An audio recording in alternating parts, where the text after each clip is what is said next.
സംസ്ഥാനത്തെ വിനോദസഞ്ചാര കേന്ദ്രങ്ങളിലെ സുരക്ഷാ പാളിച്ചകൾ തുറന്നുകാട്ടി റിപ്പോർട്ടർ ലൈവത്തോൺ. സുരക്ഷാ സംവിധാനങ്ങൾ കാറ്റിൽ പറത്തുന്നത് ആരൊക്കെ? സർക്കാർ പണം പാഴാക്കുന്നത് എങ്ങനെ? വിനോദസഞ്ചാര മേഖല നേരിടുന്ന വെല്ലുവിളികൾ സമഗ്രമായി തന്നെ 2.5 മണിക്കൂർ നീണ്ട ലൈവത്തോൺ പ്രേക്ഷകരിലേക്ക് എത്തിച്ചു. 24 മണിക്കൂറും സഞ്ചാരികളെത്തുന്ന കേന്ദ്രമാണ് കോഴിക്കോട് ബീച്ച്. എന്നാൽ സുരക്ഷയ്ക്കായി ഇവിടെയുള്ളത് 3 ലൈഫ് ഗാർഡുകൾ മാത്രം.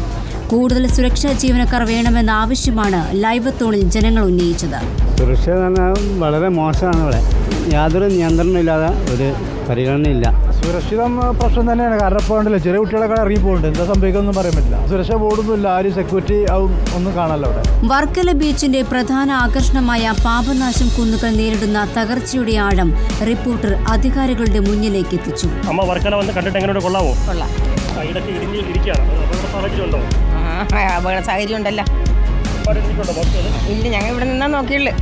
വിലക്ക് മറികടന്നും സഞ്ചാരികളെത്തുന്നതാണ് കോഴിക്കോട് പതങ്കയം വെള്ളച്ചാട്ടത്തിന് മരണക്കയമെന്ന് പേര് വരാൻ കാരണമായത് എന്നാണ് നാട്ടുകാർ പറയുന്നത്. ഇഷ്ടംപോലെ ആൾ വരുന്നുണ്ട്. ശനി ഞായർ ഞങ്ങൾ രാവിലെ മുതൽ രാത്രി വരെ ഡ്യൂട്ടിയുണ്ട്.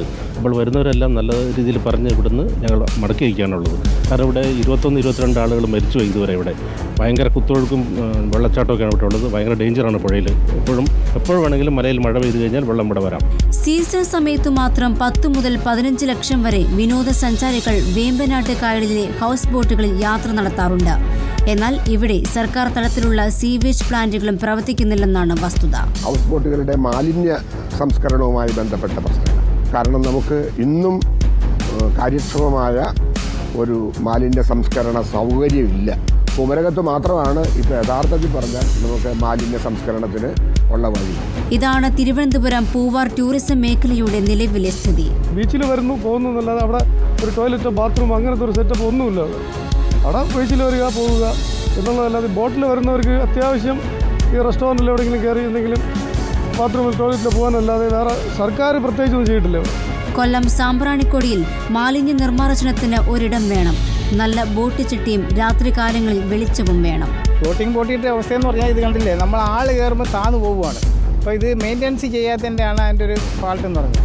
വേറെ അപകടം ഇല്ലെങ്കിൽ തന്നെയും ഇത് താന്നു പോകുന്നൊരു ഇത് സാരാൻ പാടില്ലെന്നുള്ളതാണ് ഇതിൻ്റെ ഒരു സിസ്റ്റമാറ്റിക് എന്ന് പറയുന്നത്.